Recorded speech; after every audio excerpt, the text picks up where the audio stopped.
Hi everyone, welcome back to my channel. This is Asma and today we are going to study a very important topic, suits by indigent person, that is given under Order 33 of Civil Procedure Code 1908. Justice पाने का right किसी भी civil society का एक fundamental aspect होता है, लेकिन system का काम ये इंश्योर करना है कि लोग अपने डिस्प्यूट को रिजॉल्व कर सकें।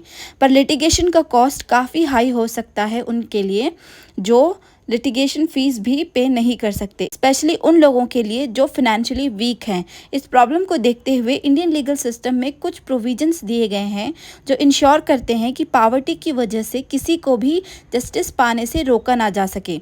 Order 33 of code of civil procedure 1908 काफ़ी इंपॉर्टेंट प्रोविजन है जो सूट्स बाय इंडाइजेंट पर्सन से रिलेटेड है। इंडाइजेंट पर्सन वो होता है जो प्रिस्क्राइब्ड कोर्ट फीस अफोर्ड नहीं कर सकता। इंडाइजेंट पर्सन को पहले पॉपर भी कहते थे। ऑर्डर 33 एक लीगल फ्रेमवर्क प्रोवाइड करता है जो ऐसे लोगों को बिना कोर्ट फीस पे किए सूट फाइल करने की परमिशन देता है। Now let's see some historical background about the order 33। Historically justice तक पहुंच सबके लिए एक बड़ा कंसर्न रहा है, सिर्फ इंडिया में नहीं बल्कि कई और लीगल सिस्टम में भी। इन फॉर्मा पॉपरीज एक कॉमन लॉ कंसेप्ट है जो सेंचुरीज से एग्जिस्ट करता है। ये कंसेप्ट उन लोगों को सूट फाइल करने की परमिशन देता है जो फाइनेंशियली वीक है और कोर्ट फीस अप फ्रंट नहीं दे सकते। ऑर्डर 33 ऑफ सीपीसी को इंट्रोड्यूस करने का मेन पर्पस था equal access to justice. Equal access to justice को इंश्योर करना। ये प्रोविजन हमारे Indian constitution article 14 that says right to equality और article 39A free legal aid and equal justice के प्रिंसिपल को अपहोल्ड करता है। इसका डुअल पर्पस है, पहला एक्सेस टू जस्टिस, दूसरा revenue protection. What is mean by access to justice? जो फाइनेंशियली वीक हैं उनको बिना कोर्ट फीस पे किए केस फाइल करने की परमिशन मिल सके। दूसरा रेवेन्यू प्रोटेक्शन, अगर इंडाइजेंट पर्सन केस जीत जाता है तो स्टेट कोर्ट फीस रिकवर कर सकती है। Now let's see who is the indigent person exactly. Order 33 rule 1 के अंडर इंडाइजेंट पर्सन की डेफिनेशन दी गई है। इंडाइजेंट पर्सन वो होता है जो सफिशिएंट मीन्स नहीं रखता कोर्ट फीस पे करने के लिए। सेकेंड, जिसके पास 1000 रुपीज़ से ज़्यादा की प्रॉपर्टी नहीं है एक्सेप्ट सम एसेंशियल आइटम्स जैसे कि क्लोथ्स एंड यूटेंसिल्स एक्सेट्रा। अगर किसी पर्सन के पास सब्सटेंशियल असेट्स नहीं है जो कोर्ट फीस पे करने के लिए लिक्विडेट किए जा सके तब उसे इंडाइजेंट माना जाता है। Now let's see some property which is excluded in the indigency. जब इंडाइजेंसी डिसाइड की जाती है तो कुछ प्रॉपर्टीज़ को एक्सक्लूड किया जाता है जैसे क्लोथ्स और हाउस होल्ड यूटेंसिल्स, बेसिक ज़रूरत के आइटम्स। नेक्स्ट, इमूवेबल प्रॉपर्टी जो लाइवलीहुड का एक नेसेसरी सोर्स हो। नेक्स्ट है टूल्स ऑफ ट्रेड, अगर किसी प्रोफेशन या काम में ज़रूरी हैं ऐसे टूल्स जो कि किसी प्रोफेशन या काम में ज़रूरी हों। अगर किसी पर्सन के पास इस थ्रेशोल्ड से ज़्यादा असेट्स हैं या फिर उसने अपनी प्रॉपर्टी बेच दी सिर्फ इंडाइजेंट स्टेटस पाने के लिए तो उसका एप्लीकेशन रिजेक्ट हो सकता है। नाउ लेट्स सी इंडाइजेंट पर्सन के सूट फाइल करने के प्रोसीजर को। अगर कोई पर्सन इंडाइजेंट है और सूट फाइल करना चाहता है तो उसको एक लीगल प्रोसीजर फॉलो करना पड़ता है। सबसे पहला प्रोसीजर है एप्लीकेशन फाइल करना। अंडर ऑर्डर 33 रूल 2 में इंडाइजेंट पर्सन को एक एप्लीकेशन फाइल करनी होती है जिसमें ये डिटेल्स होनी चाहिए। पहली, अपनी फाइनेंशियल कंडीशन का डिस्क्रिप्शन। सेकेंड, अपनी असेट्स मूवेबल एंड इमूवेबल की डिटेल्स। थर्ड इज सूट का subject matter. Next legal procedure है हमारा court inquiry. Under order 33 rule 1A said about court inquiry that court एक इंक्वायरी करता है एप्लीकेंट की फाइनेंशियल कंडीशन वेरीफाई करने के लिए। इसमें एप्लीकेंट का फाइनेंशियल स्टेटस चेक किया जाता है, उसकी प्रॉपर्टी और असेट्स इवेलुएट किए जाते हैं, देखा जाता है कि कहीं सूट लॉफुली बार्ड तो नहीं है।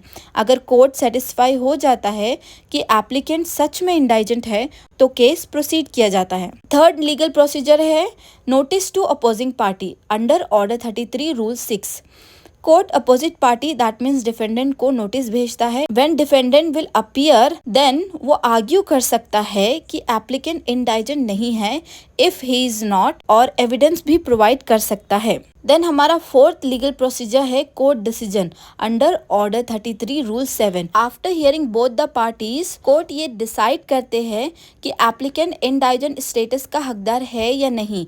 अगर परमिशन मिल जाए तो केस बिना कोर्ट फीस पे किए प्रोसीड किया जाता है।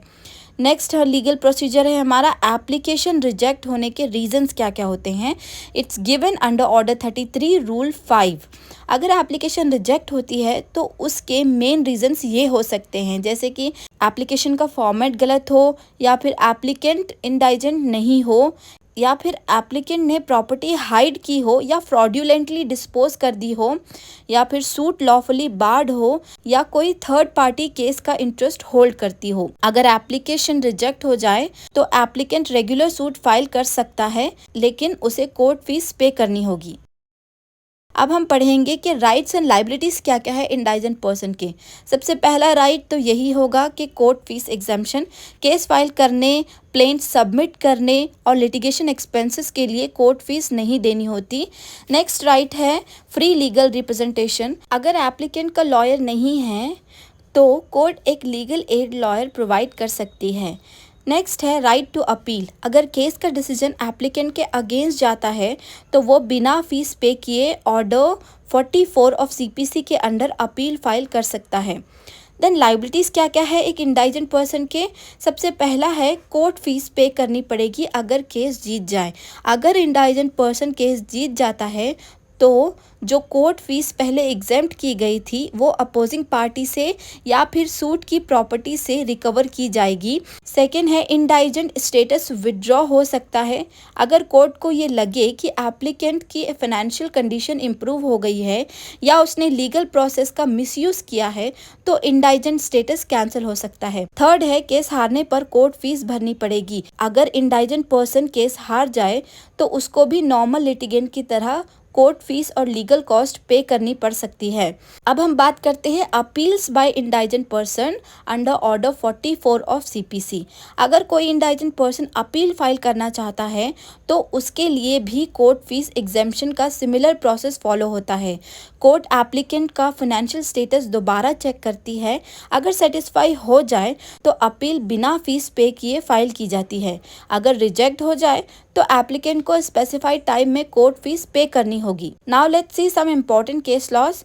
First is ML Sethi versus RP Kanpur. 1972 के केस में कोर्ट ने कहा कि इंडाइजेंट सूट को नॉर्मल सूट की तरह प्रोसीजरल रूल्स फॉलो करने होंगे। सेकेंड केस है Union Bank of India versus Khadir international construction 2001। इस केस में कोर्ट ने कहा कि ऑर्डर 33 एक इनेबलिंग प्रोविजन है जो इनिशियल स्टेज पे कोर्ट फीस से एग्जेम्पशन देता है।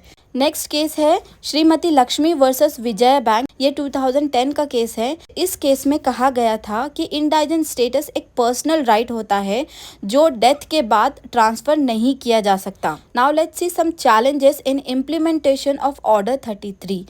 First challenge is that application process delay, that means inquiry time consuming हो सकती है जो फिनेंशियली वीक लोगों के लिए और बर्डन क्रिएट कर सकती है। सेकेंड है फ्रॉड्यूलेंट क्लेम्स। कुछ लोग गलत तरीके से इंडाइजेंट स्टेटस क्लेम करने की कोशिश करते हैं तो इस वजह से ये प्रोसेस बहुत लेंदी होता जाता है। थर्ड है लैक ऑफ अवेयरनेस। काफ़ी लोगों को ऑर्डर 33 के प्रोविजंस के बारे में पता ही नहीं है तो इस सिचुएशन में जस्टिस रियल इंडाइजेंट पर्सन तक नहीं पहुंच पाता। तो ये थे some drawbacks in implementation of the order 33। Order 33 CPC का main purpose equal justice ensure करना है ताकि फाइनेंशियली वीक लोग भी लीगल सिस्टम में अपनी बात रख सके, लेकिन अवेयरनेस बढ़ाने और प्रोसेस स्ट्रीमलाइन करने की ज़रूरत है ताकि सबको जस्टिस मिल सके, चाहे वो रिच हो या poor. So this was our whole lecture about suits by indigent person under order 33 of CPC. So that's it for today. Hope you understood well. If you like my explanation, don't forget to like my video, and if you have any query, tell me in the comment section. We will meet in next video. Till then, keep studying and all the best for your exams.